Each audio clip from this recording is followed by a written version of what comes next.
What's up, everyone? This is Nick Carter with another episode of On the Brink with Castle Island. So today we have Jake Chervinsky on the show. Jake is the general counsel of Compound. I would describe Compound as a decentralized money market built on Ethereum. It's one of the most popular DeFi or open finance applications in use today. So our conversation is interesting because Jake is one of the most erudite and forthcoming lawyers currently active in the crypto space. He also straddles a middle ground. So he's neither an idealist who believes the law is irrelevant in this new paradigm, nor is he a skeptic that thinks it's only a matter of time before regulators bring everything crashing down. So in our conversation today, Jake explains how current securities laws relate to crypto markets in plain language, which I found incredibly useful. He also discusses some of the crypto-focused legislation currently proposed in Congress, why markets have and need regulation, what it's like being a Bitcoiner working at an Ethereum-focused company, and his view of what the objectives of open finance are. This is easily one of the most educational conversations I've had on the podcast, and I think everyone has something to learn from Jake. Brought down by bad mortgage investments, Lehman, which has 25,000 employees, will be liquidated. The federal government loans American International Group, AIG, $85 billion. This is a different kind of market, and the Fed is asleep. The federal government is stepping in to stabilize Fannie Mae and Freddie Mac, the two mortgage giants that have been threatened by the housing crisis. The Bank of England has pumped £75 billion more into Britain's ailing economy with a new round of quantitative easing. You print a couple $1 trillion, and all of a sudden, people start to worry. So out of this worry, we have something called the Bitcoin. Hello and welcome to On the Brink. I'm Nick Carter, and I have the pleasure of having Jake Chervinsky in the studio with me today. Jake is the general counsel at Compound. Welcome to the podcast. Hey, Nick. Thanks for having me. So, Jake, it's a real pleasure to have you in. I consider you to have an extreme breadth of understanding over kind of legal questions in crypto. And unlike a lot of the, kind of crypto native lawyers, you don't write off the whole industry, which is great. So yeah, I'd love to first start with how you made your way into the kind of crypto space or the crypto law space even. Yeah, for sure. So I first came across Bitcoin in 2013. I graduated law school that year and went to work for a law firm in Washington, D.C. I was doing a mix of litigation, compliance work, internal investigations. And one of my main responsibilities was to cover all the news coming out of FinCEN. And this was right after FinCEN had put out its first guidance on what they were then calling virtual currency exchangers and administrators. When was that? That was, I want to say, middle to 2013. So I was starting at my firm in the fall of 2013 and had to write basically just like a paragraph discussing what FinCEN had said and what this whole virtual currency thing was. And I literally did just enough research to write the one paragraph. And that was as far as I thought about Bitcoin. I basically dismissed it like many people do the first time they come across it. It seemed to me like World of Warcraft gold or something like that. I had played video games when I was a kid, and I just thought this is some fake asset that doesn't have any value. Pretty much forgot about it for a few more years. Came across it again in 2016 for the second time. I had left my firm. I was working as a law clerk for a federal district judge in Los Angeles, and we were interviewing clerks to take over later terms, and one of them had just left a crypto exchange in San Francisco. So I thought, wow, this crypto thing still exists. Maybe I missed something. And so I asked this guy during the interview, oh, crypto, that seems interesting. What's going on there? And his answer was, nope, not interesting at all. Very happy to leave the exchange, not looking back, nothing to see there. And I thought, oh, great. So I didn't miss anything.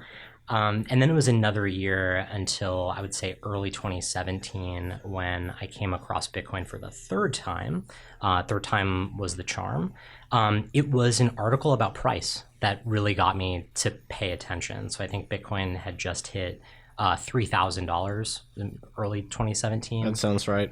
And all these articles come out about Bitcoin hitting a new all-time high. And I thought, if this thing is going to have this much value, maybe I should figure out what's actually going on. And that's really when I fell down the rabbit hole and really saw sort of what it was and what it was good for, and haven't really looked back since. And what was it that interested you in joining Compound as GC? Yeah, well, so after I got interested in Bitcoin and crypto generally, I started doing some work in the industry. So initially, it was just a personal interest. I never thought I would be doing work related to crypto at all. But the firm I was working for was a litigation boutique that specialized in international disputes and investigations, mostly involving fraud and misconduct. So naturally, this is a pretty good fit for the crypto industry of 2017, especially at the height of the ICO bubble. And I had done a fair amount of securities litigation in the past. And so my firm started doing ICO cases. So a lot of it was responding to subpoenas from the SEC. We also represented other market participants, so investment advisors and folks who were doing commodities trading and things like that. So we were getting CFTC subpoenas, DOJ inquiries, things of that nature. And I was really enjoying working in the space, but didn't really feel like I was contributing in any meaningful way, right? Defending ICOs was not my idea of a constructive effort to advance the technology that I've come to find extremely interesting and powerful. And so I decided, let me take a step back from litigation and jump into the industry full time. And so I started looking for companies where I thought that I could make a difference, where my experience and skills handling regulatory compliance issues would be of most benefit. And I came across Compound and thought it was super interesting, and I've been loving it ever since. Wow. So you have a pretty unique kind of placement here in terms of being familiar with like FinCEN issues and then having done litigation in these securities law cases. Yeah, I think I had the perfect training as a lawyer to get into this space. So I did financial services litigation a lot for very large financial institutions. So I sort of understood from the outside looking in how the finance industry worked. I did a lot of anti-corruption and anti-money laundering compliance and investigations, saw how all those regulations worked. Like I said, some securities litigation. So yeah, I think, in terms of getting training to jump into this industry, I think I probably had it as good as it gets. So starting with securities law, this is often a very contentious topic among Bitcoiners, I would say, or even just, crypto folks generally, because there's this, admittedly libertarian ethos in the industry where we believe in free markets and we want to keep the government's grubby hands out of everything. But then at the same time, you witness some of the malfeasance that goes on in the crypto industry, and you see the harm that it does, and you want to put an end to it, or speaking for myself at least. And so then people will always get upset with you and say, well, we should just let the free market sort it out. But unfortunately, the free market doesn't sort everything out, and you have these eras where essentially, grifters or fraudsters are able to proliferate and do well in the absence of regulation, which is what we saw for a long time in crypto. So I'm of the camp that markets are a little bit like a sports game, basically. So you need a referee and you need rules for them to function. And if there are no rules, then the game just doesn't get played, in a fair way, and the integrity of the game suffers, right? So if there was no referee in the NFL, there would just be tons and tons of dirty hits every play, and it'd be disastrous. It might be interesting, but I don't know if anyone would watch it because the QBs would just get destroyed every play. So, I feel that U.S. securities laws are really the foundation of the extremely vibrant equity market that we have in this country, the most vibrant equity market in the world, in part because we sat down in, I guess it was the 20s or the 30s, and really figured it out. And that was building on a long, tradition. A lot of people think it's due to common law that our legal system is so well suited to shareholder rights and so on. However, there's a big tension there with this potentially, decentralized ethos of crypto. So I'm assuming that you think the existence of securities laws is a good thing generally. I do, yes. I am a Bitcoiner. I would describe myself that way. I definitely identify with the healthy skepticism and sometimes distrust that Bitcoiners have of government and of regulation. I totally understand that. But I think the problem is the one you identify about markets, which is markets don't function perfectly. And sometimes you do need some regulation in order to keep markets functioning efficiently and to level the playing field for market participants that have different access to information. And ultimately, that's what the securities laws are about. At least the 33 and 34 acts are really just about disclosing information so that the purchasers of securities have the same access to information as the sellers of securities. And like you mentioned, so the laws arose in the 1930s. They really came out of the Great Depression and the bust at the end of the Roaring 20s. So the Roaring 20s were basically full of extraordinary access to capital and all of these investment opportunities that appeared to be coming back from overseas after World War I. So all these companies were saying, look at post-war Europe. Give us money. We will go make a ton of profit for you with this business that we're going to launch in Germany or somewhere like that. The problem, of course, was that there was no real business, and all of this ended up being the kind of Ponzi scheme that after it runs for long enough collapses. And the response to this in the 1930s was to say, if you want to sell securities on the promise that your purchasers will profit from your efforts, you need to give them access to information about how you're going to make that money, what it is that they're investing in. And that's the regime that we've had in place for the last 80 or 90 years. It works really well. It's worked extremely well for capital markets in the US. When you don't have the protection of that kind of disclosure regime, what you get is the 2017 ICO bubble.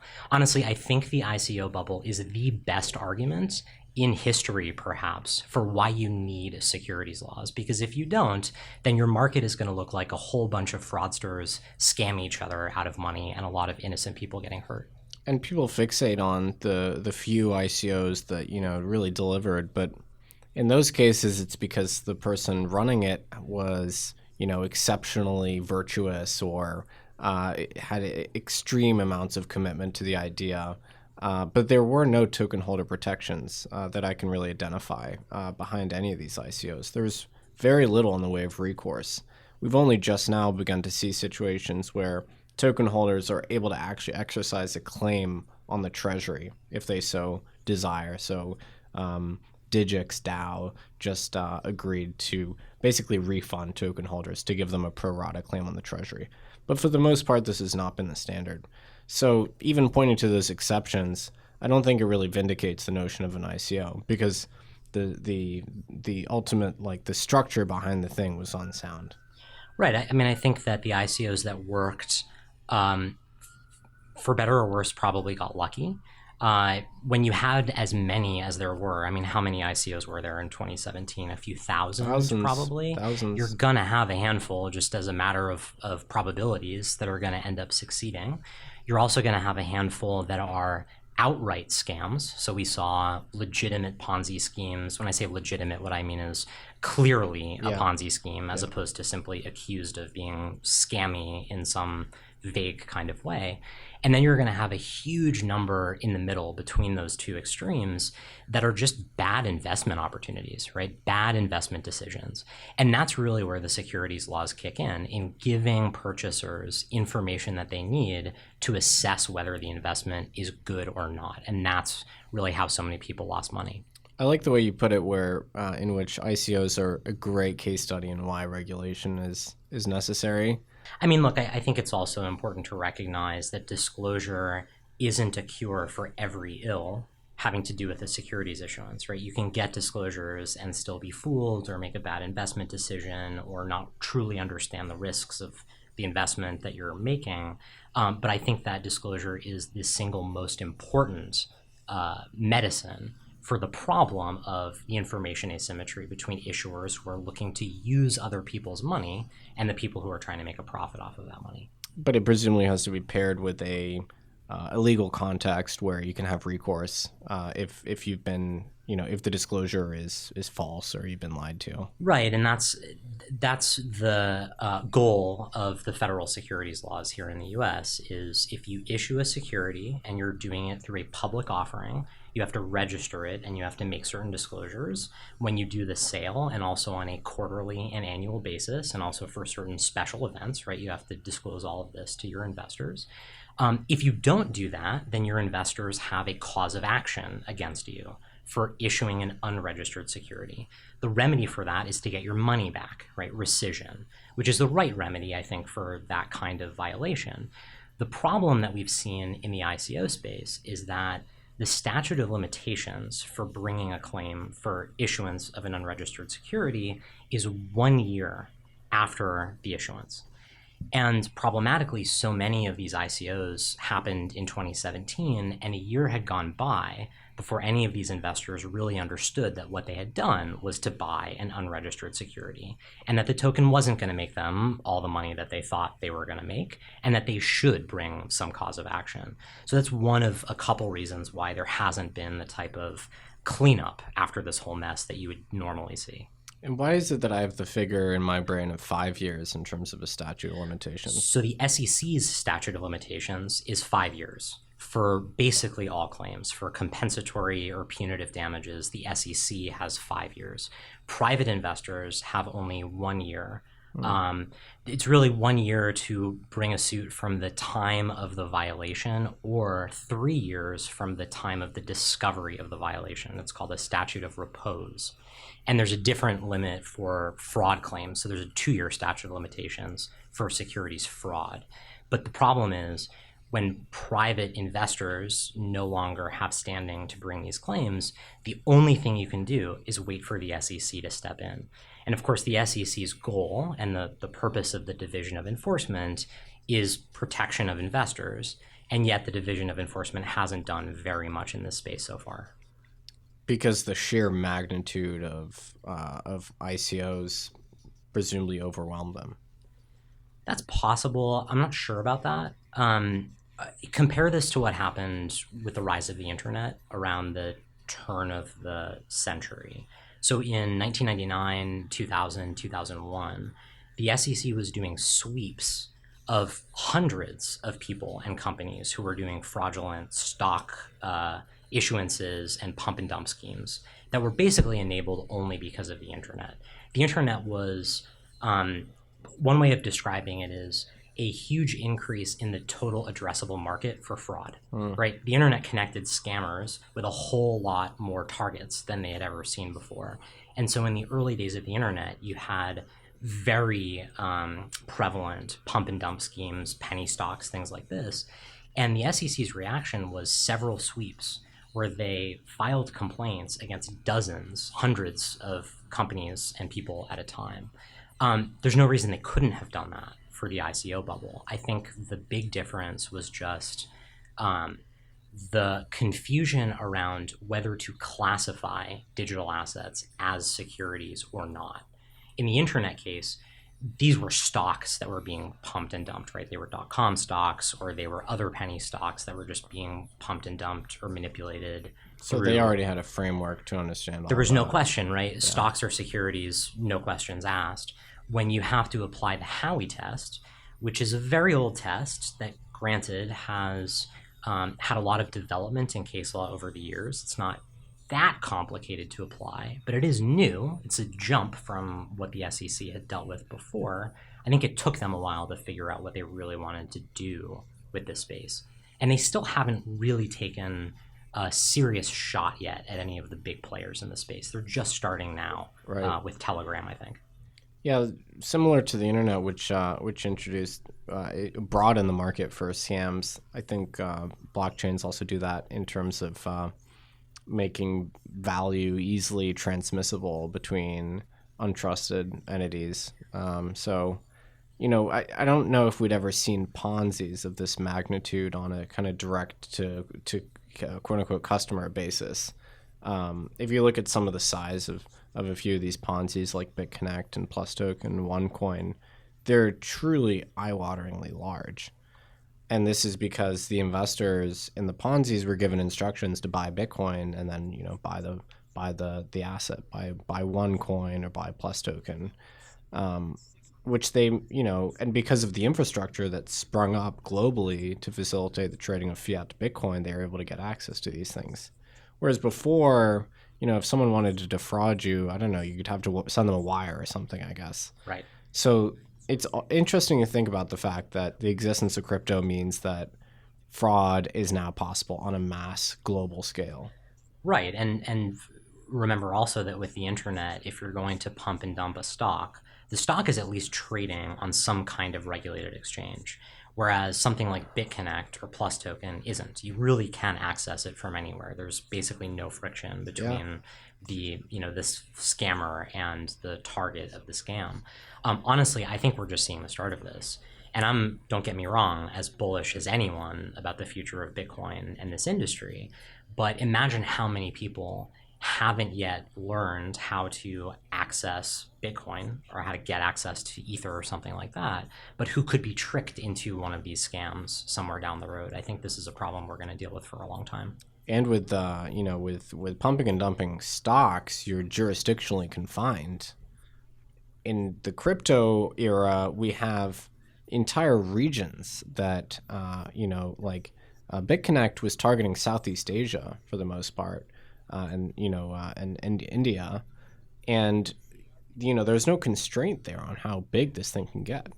Right, basically none at all. And it's the people who learned how to perpetrate these scams on the internet in the early days who, in some cases, have come over to this space. So just as one example, I don't know if you followed the Quadriga story at all. Yeah. But Gerald Cotton was pretty well known for being on these forums in the early days that were basically devoted to Ponzi schemes. I mean, the guy was training to commit scams on a massive basis, and crypto was the right opportunity for someone like him to do it. He found the perfect fertile ground.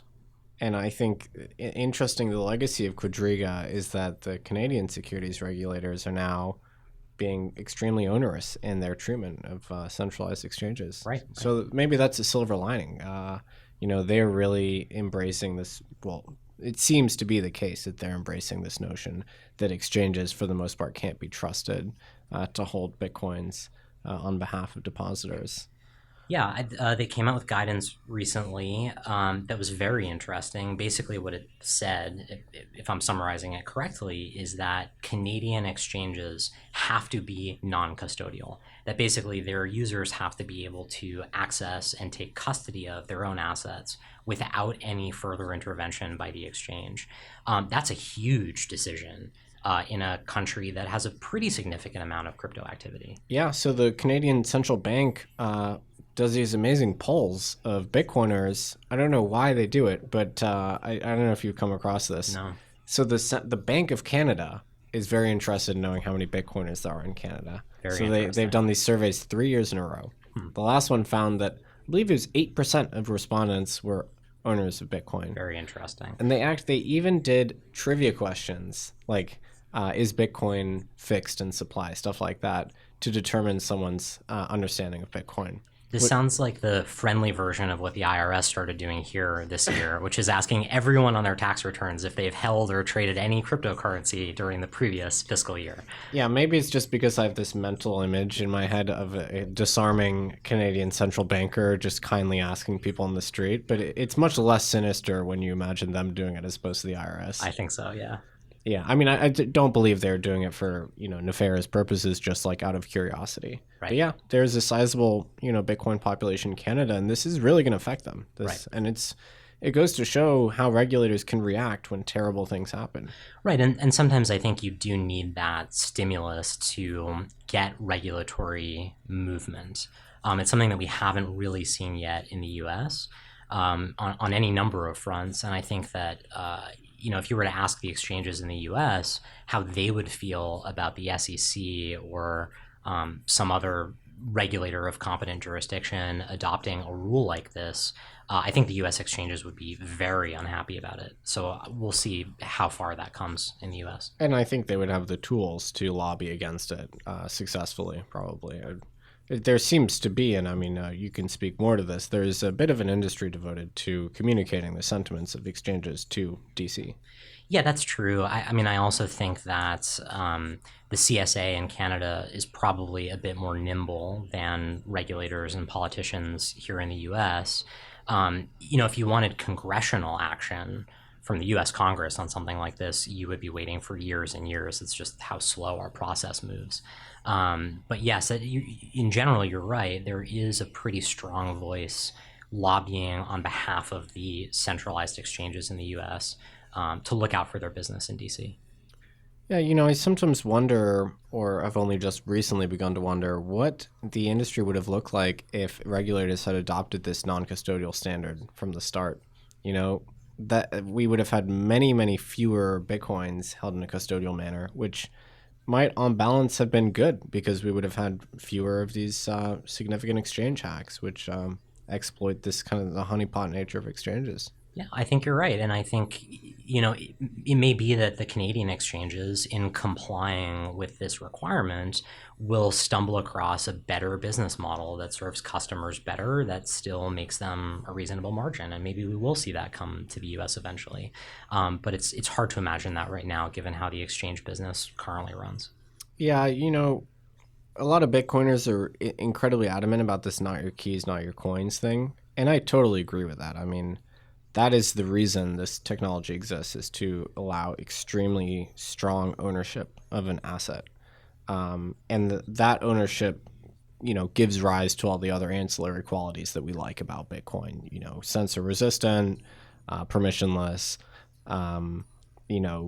generally speaking, more convenient to send than a wire or something. So that's great. However, there is always going to be a section of society that wants custodial access. They want intermediation.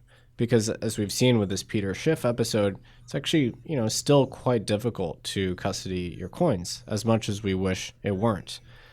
So I, for one, am a believer that we should just acknowledge the reality that there are essentially Bitcoin banks that exist and try and ameliorate that as much as we can. So let's maybe see if we can hold them accountable.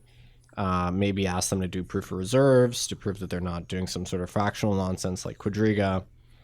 So that's my view, is that we should bite that bullet, basically.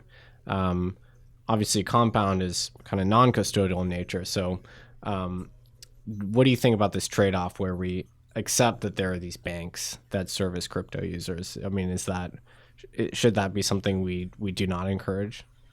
I mean, I think in the short and even medium term, there's no way around it, because there are so many people who either don't care about self-custody or just aren't interested in going through the process of learning how to do it right.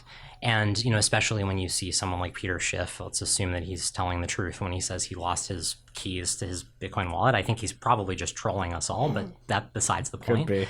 I think there is a real fear among people that this is what will happen to them if they try to self-custody. And mostly people aren't used to that in today's day and age, right? We all grow up being told to go to the bank and give them our money and trust that they'll give it back when we want it. So to me, I think that self-sovereignty, like you said, is the most important aspect of Bitcoin, without which we basically don't get any of the other important benefits.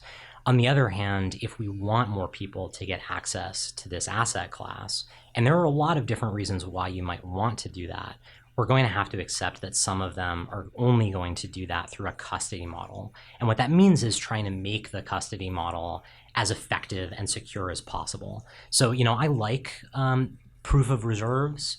I like the idea of proof of keys. I think it's good for us to keep these exchanges honest and make sure that we withdraw any crypto that we're holding on exchanges from time to time.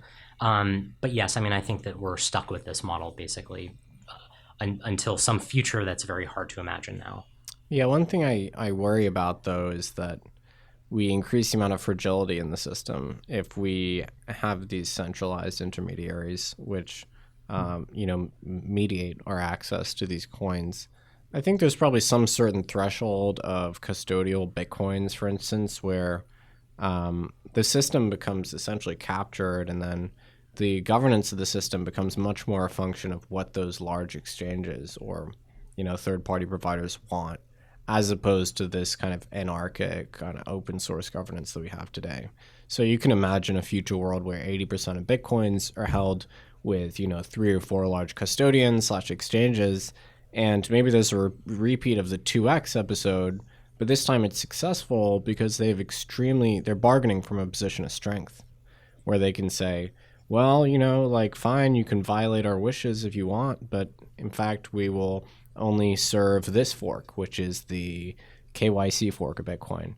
I don't think that's too far-fetched, and it'll probably look more subtle than that, but that's something I'm certainly nervous about. Yeah, it's not too far-fetched. I wouldn't say I'm terribly nervous about that yet. I think there are reasons to think that what happened to gold, which is sort of like what you're describing, right? Basically, all gold is custodied by centralized vaults, and no one really owns gold except for maybe in sort of small amounts on the grand scale. I think there are reasons to think that Bitcoin is inherently resistant to that kind of capture. I think most importantly, you don't need to put Bitcoin in a vault in order to keep a chain of custody to make sure that it is verified, right? We can verify the entire supply of Bitcoin basically at will. So I think there's one less pressure to centralize in that way. I also think that Bitcoin has value outside of simply holding it, right? The more interesting technology that gets built on Bitcoin, the more value there's going to be in having actual Bitcoins on the network, as opposed to having a claim to Bitcoins held by some custodian.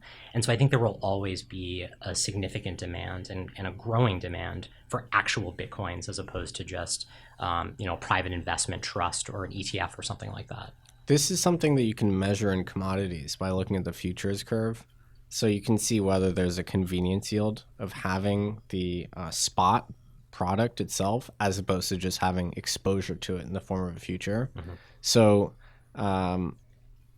interestingly, in the history of Bitcoin, correct me if I'm wrong on this, Bitcoin has normally been in contango. Okay. Which means your futures trade at a premium to spot.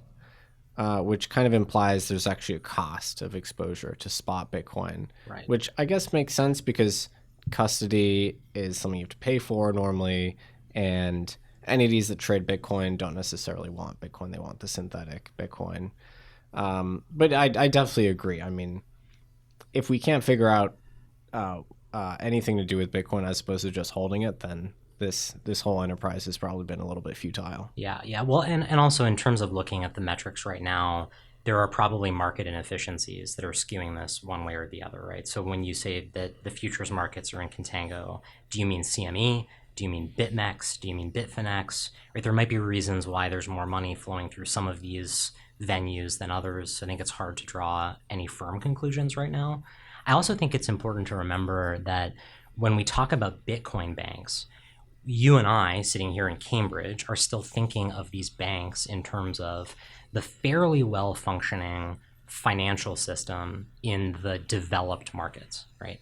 If you're in an emerging market, which is where Bitcoin is probably somewhat more useful, right? If you're under threat of hyperinflation of your local currency, or if you don't have a bank where you can store value because the banks themselves are the criminal enterprises in the country where you live, well, guess what? You're going to want actual Bitcoin that you can self-custody. Totally. And so I think that will probably keep Bitcoin banks from at least taking over the entire world, where there are these use cases for Bitcoin in the emerging markets.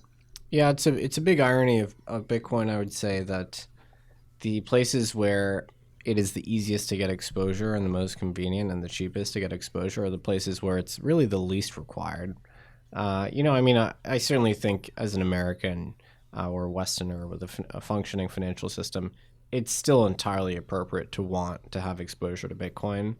But the places where it is most relevant are the places where, the risk of confiscation is very high, where the legal system doesn't work very well, and where the banking system doesn't work, which is not the U.S. Right. So it's always a little funny to me that most big capital allocated to Bitcoin is American, right? If I had to guess. Yeah. Well, I think you're right. It's, first of all, the money the risk capital that is willing to get into what I would say is still a fairly speculative asset class is mostly in places like the US and other developed markets. Also, as you say, it's much easier to get access in the US, where you can open up an account with Coinbase or Gemini or Kraken or some other exchange, whereas in a lot of other places it's much harder to get access. But again, I think this is one of those things that you just have to give enough time, and then access and user experience will improve across the board.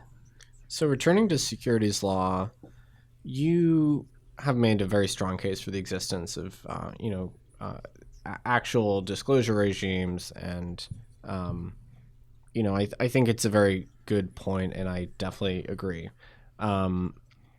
Would you say that the letter of securities law conflicts at all with the realities that crypto assets have brought to bear? Is there anything fundamentally new or different about crypto assets, or virtual currencies, whatever you want to call them, that makes the current securities law as written in this country look antiquated or in need of refreshment? I would say maybe or probably yes, but I would say it's too early to know exactly. So I don't think that we're quite ready yet to make any fundamental changes to the securities laws. I think we're still in a phase where we're trying to figure out if there are digital assets other than Bitcoin that have real value. It seems to me that the most likely digital asset that may have value, that also may require some change to the securities laws, are these governance tokens that are being used in the DeFi world, or what I prefer to call the open finance sector of the crypto industry, where you have a token that gives you some specific rights over a particular protocol, and may even entitle you to compensation in one way or another, but doesn't look like a traditional equity security. And the problem with applying the securities laws to that type of token is the disclosure regime doesn't really match up with the types of information that you would want if you are an investor buying one of these types of tokens. On the other hand, having no disclosures at all seems problematic as well, because there may be information asymmetries that you want to address during some period of time where this token exists and is circulating and is being used, but yet the holders of the token are relying on the efforts of some other team or a group of people to bring value to the token. I think we don't really have an answer yet about what type of disclosure regime would be appropriate for that circumstance. By and large, though, I think that the securities laws apply pretty well to most digital assets, and certainly I think that the Howey test is pretty well suited for the types of investment contracts that we've been seeing for the last couple of years. Yeah, I'm not a lawyer by any means, but I tend to think that the Howey test is a pretty common sense test of whether there's an investment contract. It certainly seems to make sense to me. Yeah, it's a principles-based test.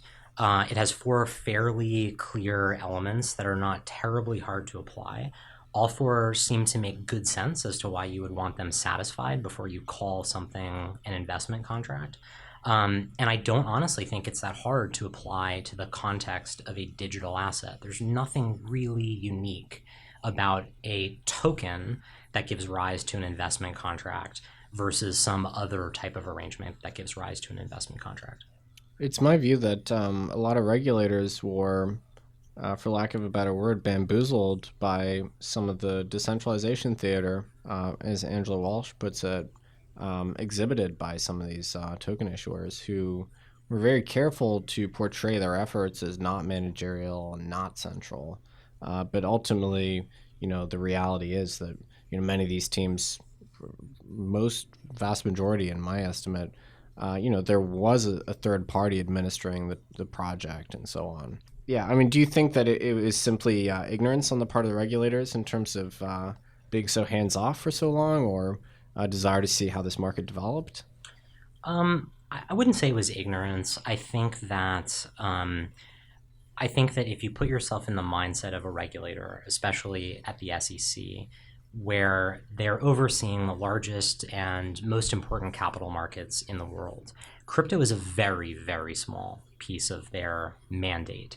I don't think that, at least in the early days, it was worth really the SEC taking much of a look at this space. And I think things just blew up much faster and much bigger than anyone had really imagined. I think by that point, there were enough arguments being made, and like you said, enough decentralization theater being put on, that it did send confusing signals to the regulators about where they should focus their attention and how they should go about enforcing the laws. The SEC, rightfully so, is very concerned about stifling innovation in the US. The last thing that the SEC wants to do is push true innovation that could yield benefits to Americans overseas because they came down too hard too early without understanding what was really getting built. I also think that there were a lot of seemingly attractive but ultimately deeply flawed legal theories as to why these tokens were not securities, despite looking like they satisfied the Howey test. So I think the best example of this was the theory of consumptive use. So, and just to sort of give the context for this, for anyone who doesn't know, an investment contract under the Securities Act of 1933 is defined by the Howey test as an investment of money in a common enterprise with an expectation of profits derived solely from the efforts of others. Now, the test has been changed a little bit since then, but that's the basic formulation. However, there's sort of an exception to this rule that says if you're obtaining a financial instrument not for the purpose of expecting profit, but rather because you are going to use this instrument for your own purposes, like a consumer good or something like that, then it is not a security. The classic example would be a luxury watch that you buy from a fancy watchmaker. That's what I was going to say, actually. Exactly, right? So you're buying the watch to wear it and to tell the time. Now, granted, you might think it's going to go up in value if you hold it for 50 years. You may be trusting the watchmaker not to make another 10 million of those watches so that it would become less scarce and lose value. Nonetheless, the securities laws would say the watch is not a security, and neither are other consumptive or consumer use goods. Because your primary objective is for decoration as opposed to simply for speculation. Exactly. So you're not expecting profit derived from someone else's efforts. You're just buying something you want to use. Now, the early theory, I say early, I mean 2017 time period, the early theory of these tokens was the utility token, right? The app coin, what I would call basically as the friction coin, right? For some reason, you're going to pay for a service using this random token that someone created instead of using dollars or Bitcoin or something else. I think that theory has totally fallen apart. I don't think there is a single app coin or consumptive use utility token that succeeded out of the many hundreds or even thousands that came out in 2017. But that narrative, I think, slowed down the SEC from really going after some of these projects. Yeah, it's interesting. You know, if you think about the Birkin bags created by Hermes, it seems to me that people actually do primarily buy them for investment purposes. But I guess the SEC isn't really too keen on quibbling over luxury bags. Well, yeah, you have to draw the line somewhere, right? I mean, what you don't want to say is that the securities regulations apply to anything you buy that you think may increase in value, period. Or else everything in existence would be regulated, and that's not a recipe for a well-functioning market. Yeah, no, I'm definitely persuaded by that. It is interesting. The utility token narrative has completely faded away now, right, as we have met with empirical reality, which is something I really like, that we can evaluate outcomes here because of the transparency, the semi-transparency that the on-chain nature of these things gives us. And we can go now and look at all of the most popular touted utility platforms and see how many transactions a day they're doing. I can pretty much guarantee you it'll be in the single-digit thousands for the most popular of them. Right, so, right. And for the most part, those transactions are not usage related. They are related to people just trading the tokens. Right, right. But so, the reason I bring that up is if utility tokens had worked, right, if that theory had made sense and had been successful, then we might have wanted to change the securities laws to address the types of disclosures that you would make if you're selling a token to fund the development of a network that uses the token for consumptive purposes. But since we now know that, or at least it seems pretty clear to me, that that is not a business model that makes much sense, we don't need to waste the time to come up with the type of disclosure regime you would want if it did. And that's why I think that the main theory in DC around modifying the securities laws is we should wait until we really know what these things are good for, if anything, before we start changing the laws. So it seems like you're referring to the Token Taxonomy Act. I gather that you're not the biggest fan of this proposed legislation. No, I'm not. So for the uninitiated, what is the central conceit of the Token Taxonomy Act? The point of it is to carve out from the definition of a regulated security a certain type of digital token that would not be subject to any of the compliance obligations imposed by the federal securities laws. And the way that the proposed bill tries to define those digital tokens is basically by tracking the language of decentralization. But as I'm sure you would agree, the term decentralization means very little and is very hard to define, and especially hard to define in very precise terms that you would put into a statute. And so the way that the language came out basically said that most tokens that live on blockchains aren't securities, period. Sort of regardless of their other characteristics, and sort of regardless of the characteristics that make most types of investment contracts regulated under the law.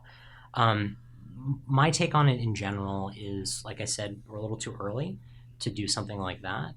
I also think that if we are going to create a new classification for digital securities, we need to make sure that we're adding clarity, not more uncertainty. And when you change a law that's been on the books for 90 years and has decades of case law and precedent explaining exactly what every single word of the test means and giving you examples of circumstances where the test is met or the test is not met, when you change the law, you throw all of that out the window.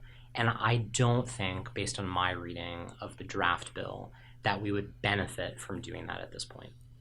Yeah, I mean, I very much align on the decentralization point. I'm not the first critic of this word, which is bandied about.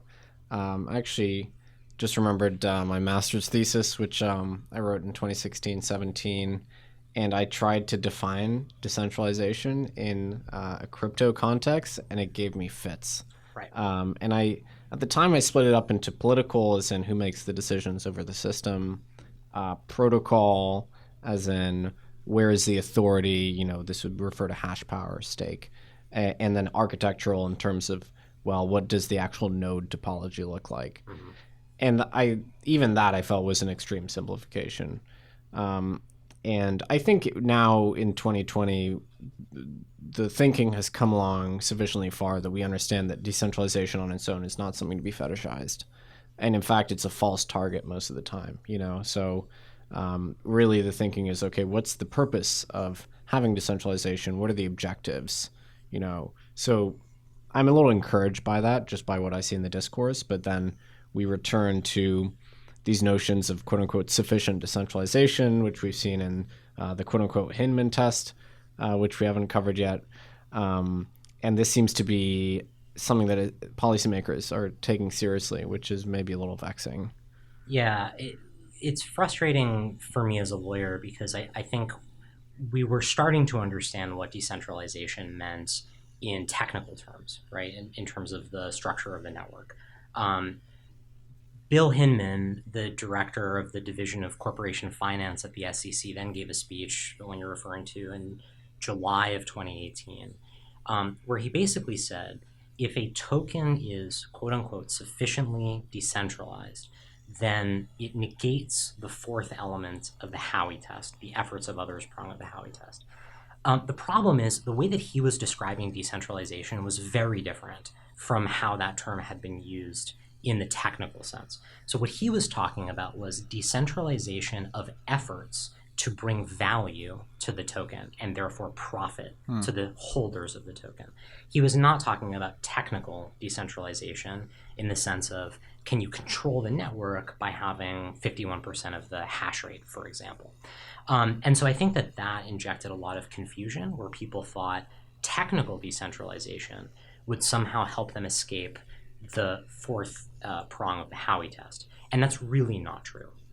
That's interesting. I remember when he gave those comments, and I thought it was a little silly, to be frank, because the Ethereum Foundation was still active, still had lots of coins, which trace back to the Genesis block, and I felt that their entrepreneurial efforts were sufficient that maybe the SEC should have thought more carefully about that. But my feeling on that was that the Hinman test, if it were ever really codified in any meaningful way, which I don't really believe it has, would give rise to like a cottage industry of consultants who would help you beat the Hinman test by making various like cosmetic alterations to your protocol. Well, it kind of already has in a way. So, I think your fears might have been realized. There are a lot of lawyers out there Love to hear who it. think they understand how to deal with this. I think in a way though, the Hinman test doesn't need to be codified. The Hinman test is just a really simple explanation of how you apply four separate elements to a particular set of facts and circumstances.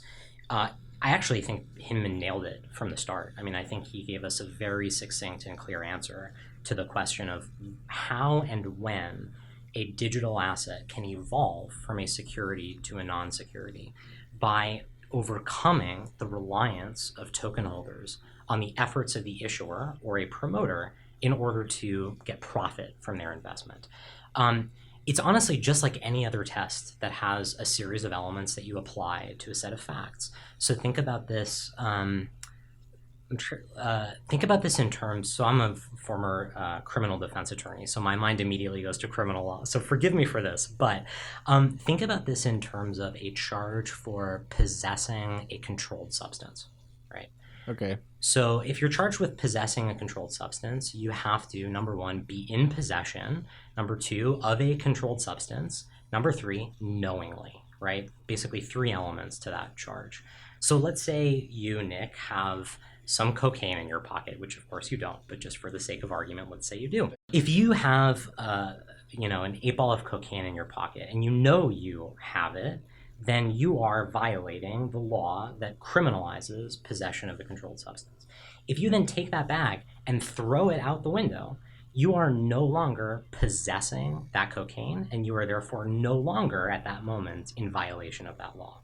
Now, that does not immunize you from the fact that you had committed a violation of the law, but you no longer satisfy one of the elements of the offense. Therefore, you are no longer in violation at that moment. That's all Hinman is saying about the investment contract analysis. If you negate the fourth element of the Howey test, in other words, no one is relying on you anymore to do anything managerial or entrepreneurial to bring value to the asset that you sold them, then the asset is no longer a security. Actually, a very simple explanation of how the law works in every context. I think the SEC should hire you as their attaché for the crypto industry, because you explain it far better than any of the press releases I think have said. Well, good. I'm glad. It certainly makes sense to me. I just I might dispute their reasoning in the one case that they've really applied it. Well, yeah, and I think that that's totally fair and also a separate issue, right? So one issue is how do you look at the law? The second issue is how do you apply the law to the facts? And I think it was important that Hinman noted that he was leaving out the question of whether Ether was a security when it was first created, and was only looking at the facts and circumstances as he saw them at that moment. But I think you're right to be skeptical in general about how you apply this test to any digital asset. I just felt that it might inculcate a certain amount of moral hazard, where we had issuers specifically orienting themselves to beat the Hinman test while not necessarily, adhering to like the spirit of the law. But yes, and I think there is some of that. I think the way to differentiate the good actors who are trying to do this right from the ones who are trying to do the ICO thing but get away with it is whether they sold tokens to raise money to fund the development of the network. And Hinman has actually given a few speeches since then. And one thing that he has emphasized a few times is the SEC wants to see companies do traditional fundraising, right? They want to see companies sell equity in a traditional Silicon Valley sort of way to raise money to build the network that they want to build. If the network will benefit from a token, create the token later and don't distribute the token to the public until after the protocol or the network is fully built out. And the issue really is with projects that are raising money by selling the token on the promise that the token will later have value because of the work that they're going to do. So I think that's a helpful heuristic anyway to differentiate whether projects are going about this the right way or the wrong way. Yeah, and I think the truth is that most tokens didn't want to create a token for the sake of lubricating some digital economy, but they wanted to create it to as a form of financing. Right. That's just the reality of it, with very few exceptions. Like having a volatile token, free floating on the market is a pretty bad UX for even if there is some requirement that there's a token involved. And I would just suggest using a stable coin in that case. I think you go back to utility tokens and you look at the thinking there. The issuers were conflating a capital raising mechanism and the lubrication for the network. If they'd really honestly wanted to have a token to be the a representation of the computational resource, they wouldn't have issued that to the public and brought about all these issues of securities laws. They would have just created it once the network was live, but they needed financing. So right. And this thinking took over the whole space in 2017. VC was considered to be this obsolete, antediluvian, old-fashioned idea. Right, and this all got wrapped up in the meme of democratizing venture capital, right? Opening up these great opportunities for investment to mom and pop on Main Street, and not just you, Nick, working at your venture firm. Yeah, right? I'm a little biased on this topic, but whenever I hear let's broaden access to capital for mom and pop, I think, let me issue my garbage asset to mom and pop because they're not sophisticated enough to know the difference. Right. And I totally reject the concept of democratizing venture capital. Like we were talking about before, there's a reason that venture capital firms are able to invest in certain much more risky, much less likely to succeed investments on the basis of much less information than retail investors are able to do. And if you want to change that, then you should change the regulation, and there is some effort to do that now in terms of the accredited investor standards. But don't just throw all of the laws out the window and go back to the Wild West. I mean, that's what we saw, and it didn't end well. Yeah, I mean, I think there's real reasons for why having specialist firms evaluate investments is a good idea. And I think it really just comes down to the cost of acquiring information. If you're a retail investor and you're investing small dollars, you will not be motivated to spend a lot of effort finding out the relevant information. And you also won't be in a position to acquire that information. You'll be at a disadvantage. This is the disclosure framework you talk about. A venture capital firm is able to acquire a larger fraction of that security, and they're also highly motivated to perform extreme diligence. That's what we do all day. So because there's a certain critical threshold, I think, underneath which you're not able to stomach the costs involved in diligence, that to me is what logically excludes smaller investors from investments. Now, if you have an intermediary like AngelList or something that does a lot of that work for you, or a kind of a structure where information is much more available, I think that's fine. But you're basically going to be exploited if you can't afford the resources to acquire this kind of necessary diligence information. Right, I agree. That's my view on the topic. Now, I think the accredited investor laws are maybe a little bit quaint and are due for an update, for sure. I think there's a ton of risk involved in liberating this to anybody. Although that sounds a little paternalistic and so on. Well, there is an element of that, right? I think you don't necessarily want the government telling people how much risk they can take on, right? And when you talk to people who have a really solid understanding of SEC policy, for example, Hester Peirce, one of the SEC commissioners, what she'll say is it's not the SEC's job to stop people from losing money, right? It's the SEC's job to create a level playing field for everyone. I think the issue with the accredited investor laws is that to create that level playing field, a line is drawn based on wealth.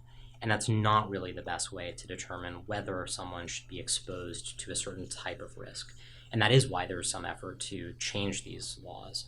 But honestly, the bigger problem isn't so much the accredited investor laws as it is the demise of public offerings, right? So it used to be 30, 40 years ago that the IPO markets were very liquid and very open to basically anyone. There were a lot of companies going public. That was the main way of raising funds to build a company. That has totally changed in the last 30 years or so.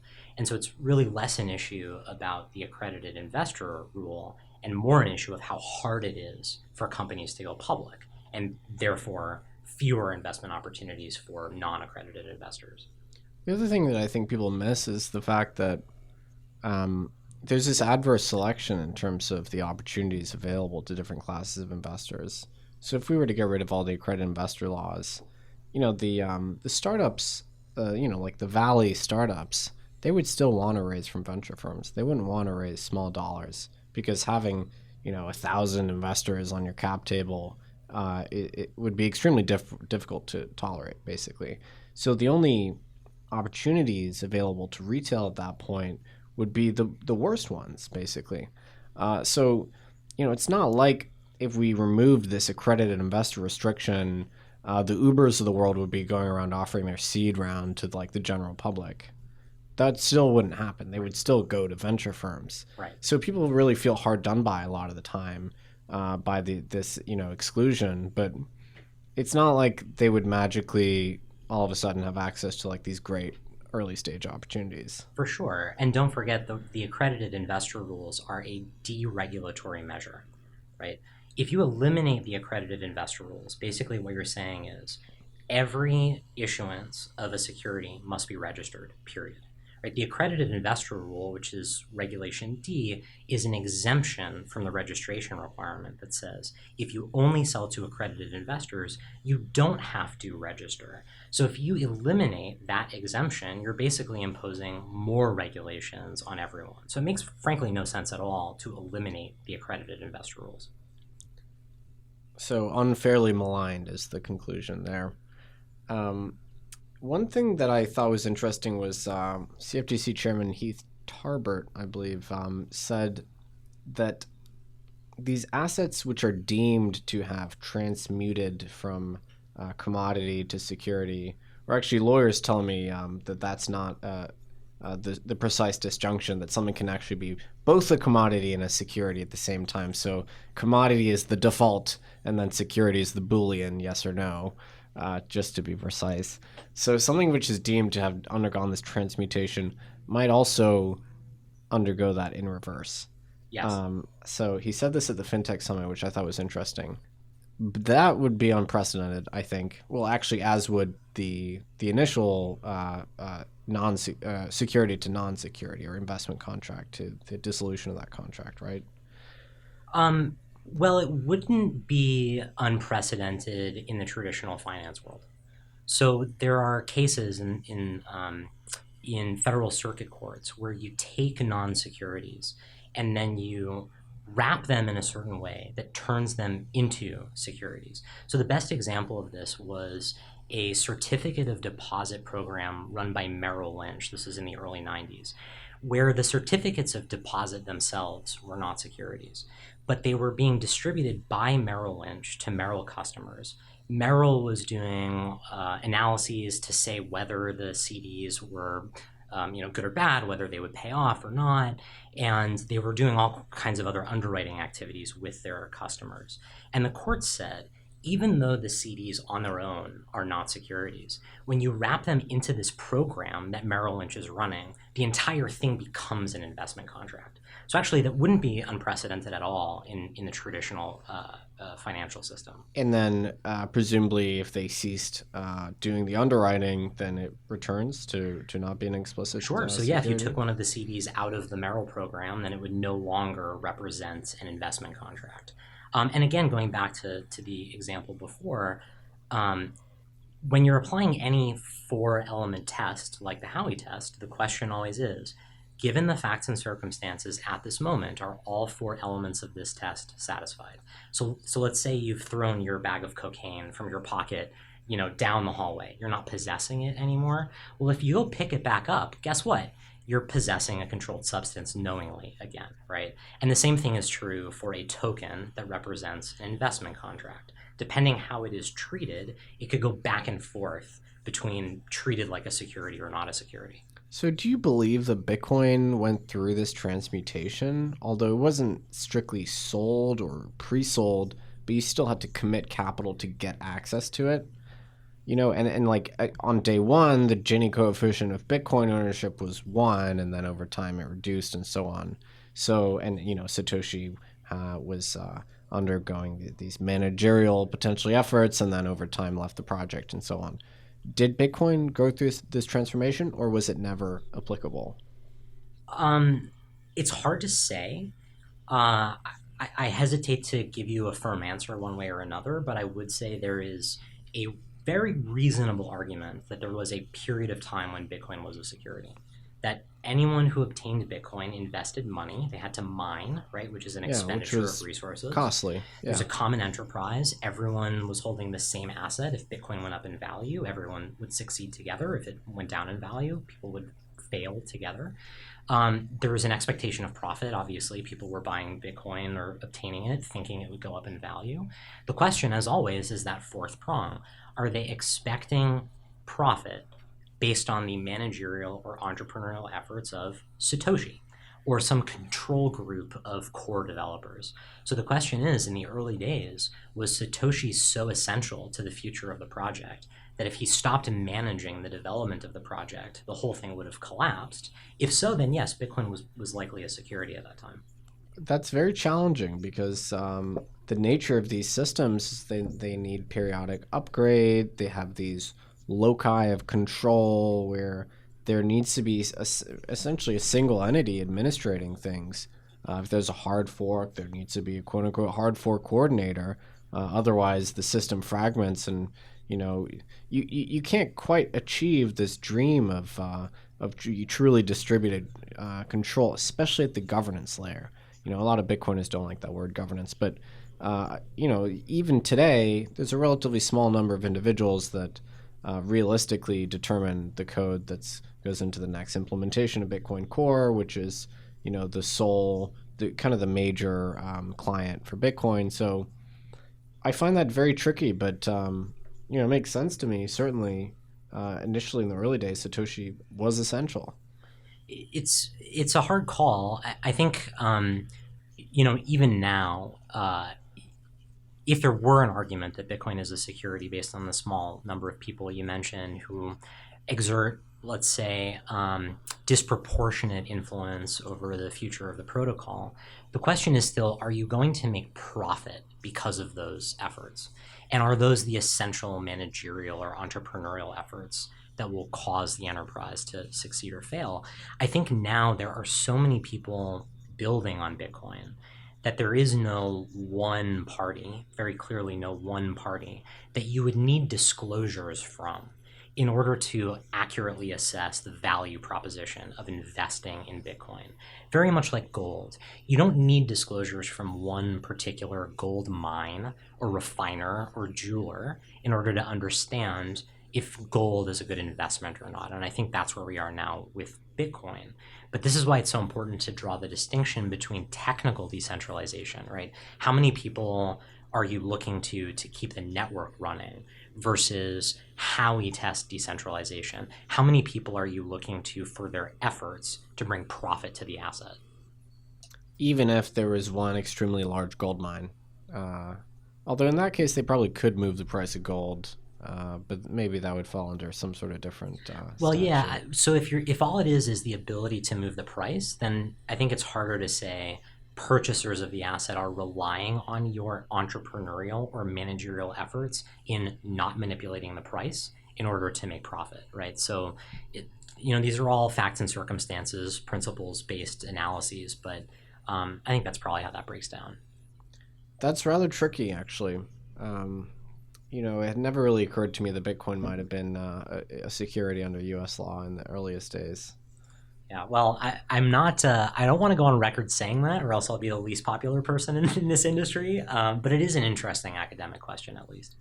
So, on the topic of open finance, we won't call it DeFi here. So we'll honor your open finance appellation. What would you? So, open finance is rather different from Bitcoin. Bitcoin is a rather specific and stringent trust model, and Bitcoiners are very defensive of that. Perhaps rightly so, because all the other non-state monies kind of failed in spectacular fashion. So it demands extreme rigor, very strong commitment to decentralization, to cheap validation. Open finance is a little bit different, I guess. What would you describe its central purpose as?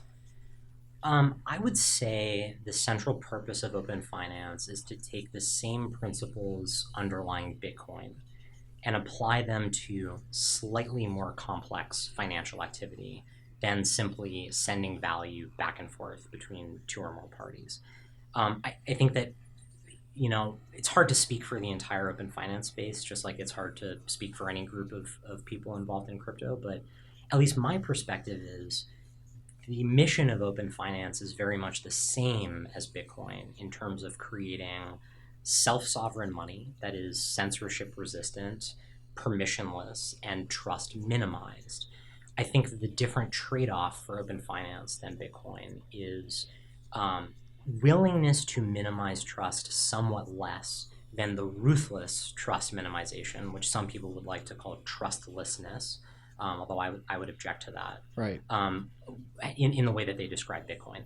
But basically, the idea is just to take those same principles and apply them to the slightly more complex financial activity of swapping different assets, or creating interest rate markets, or creating stable value, all without intermediaries. That's the point.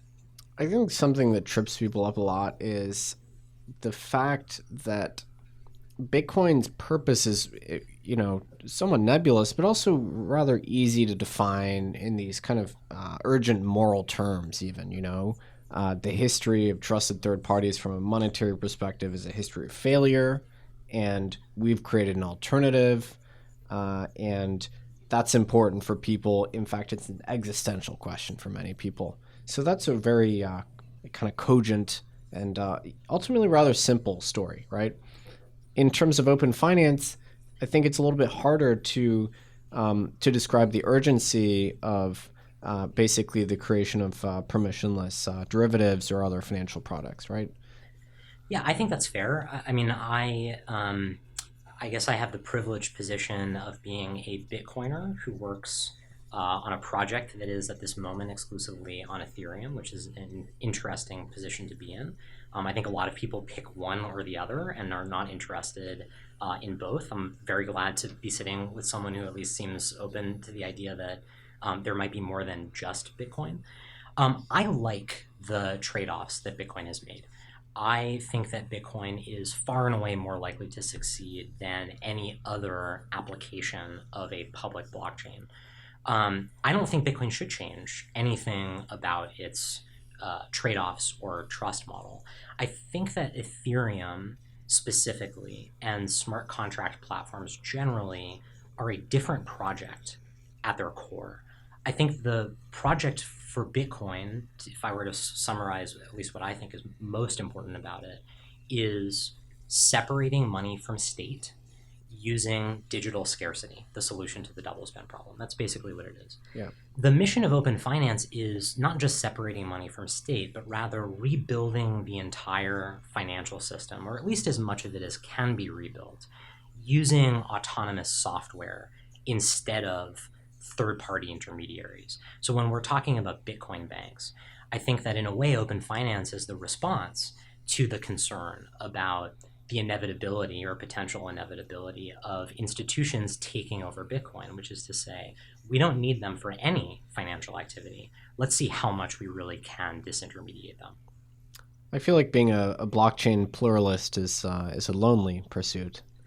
Yes, and pluralist is hard as well because that might imply more than two that have value. And if you were to ask me after Bitcoin and Ethereum, what is the third next most likely public blockchain to succeed, I would not have an answer for you. And I say public blockchain because I think private enterprise blockchains are basically useless. Or if they are useful, then they're only useful in terms of automating back offices of large financial institutions, and that's not why I'm here. So really it's Bitcoin and Ethereum as far as I can tell right now. Yeah, I'd align with that. It's interesting that you talk about Bitcoin banks, contrasted with open finance models. In some ways, having a Bitcoin bank with for instance, a proof of reserve attestation seems like an inferior, more complex solution to the problem of basically demonstrating that some collateral exists and then providing a service to end users. Yeah, I think that's right. What so far are the most interesting applications of open finance that you've seen? I guess you might be biased on this a little bit. Well, I won't say compound. I will say maker. I think at this moment is the most interesting application of open finance. I'll explain why. Stablecoins are something that I think most people are interested in for good reason. Either you're a trader and you don't want to have to trade back into fiat on some exchange, or perhaps you want access to dollars and you can't get actual dollars, so you want something that will represent the value of a dollar. The problem, of course, is most of the stablecoins in the market now create the exact same problem that we're trying to solve, which is trust in a centralized third party to manage a treasury that allegedly backs the asset that claims to be worth $1, right? Yeah.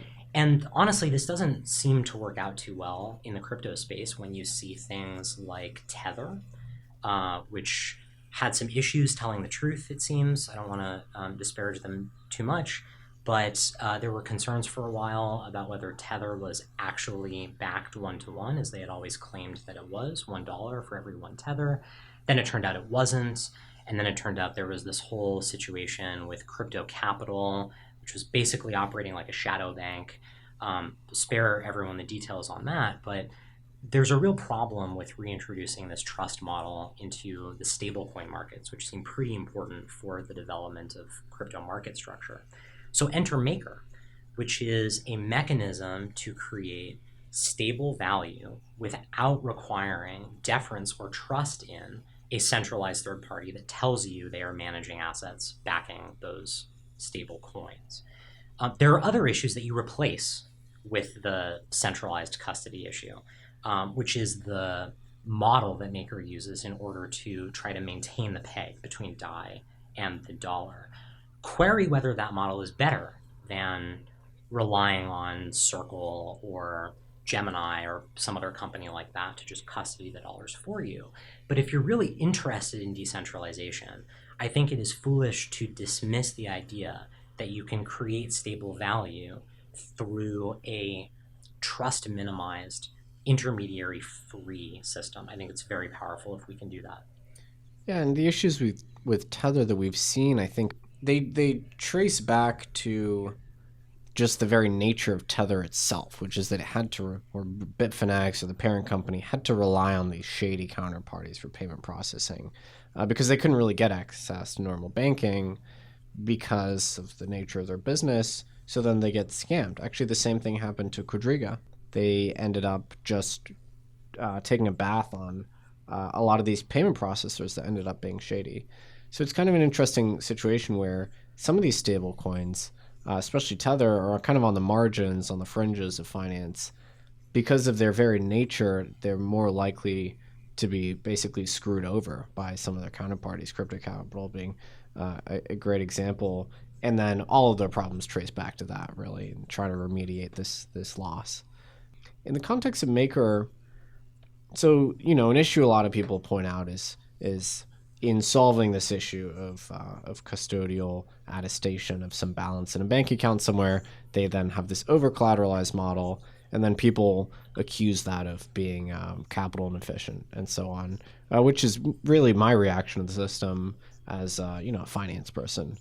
Capital efficiency is king, especially in like early stage startups. You say, okay, well, what's your cost to acquire a customer? And so when I think about stablecoins, I think about the reality that it costs $1 to create a USDC, maybe even cost 74 cents to create a tether, but then it costs $1.50 to create a DAI.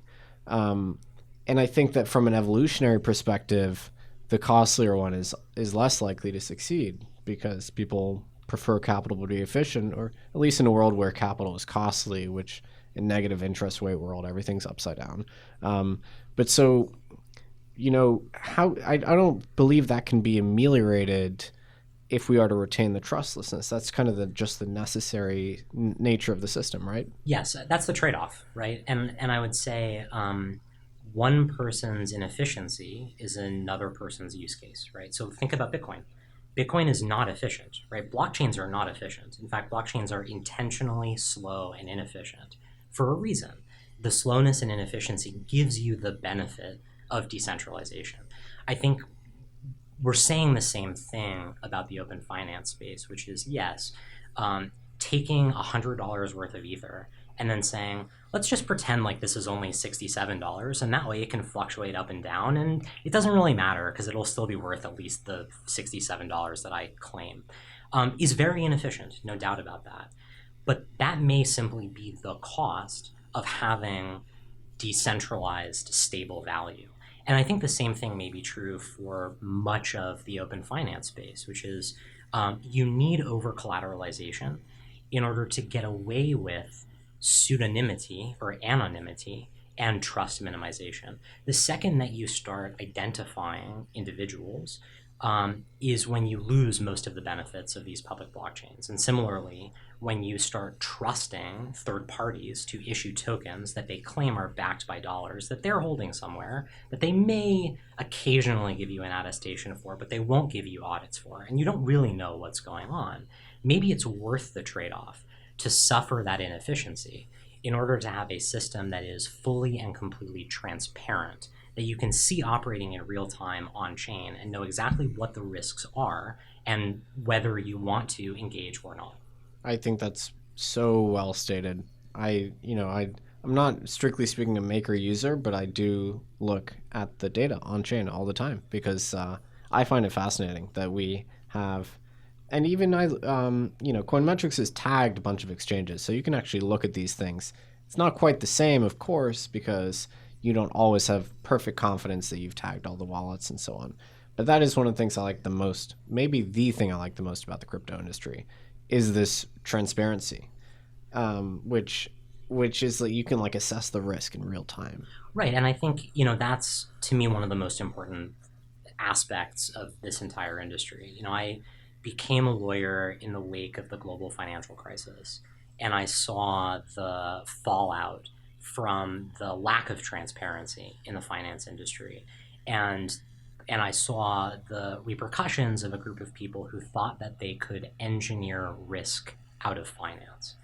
I think of Bitcoin as a rebellion against that, and I think that open finance is just one more step that potentially increases the attack surface in search of a different type of benefit, which is to say, no one is trying to engineer risk out of finance.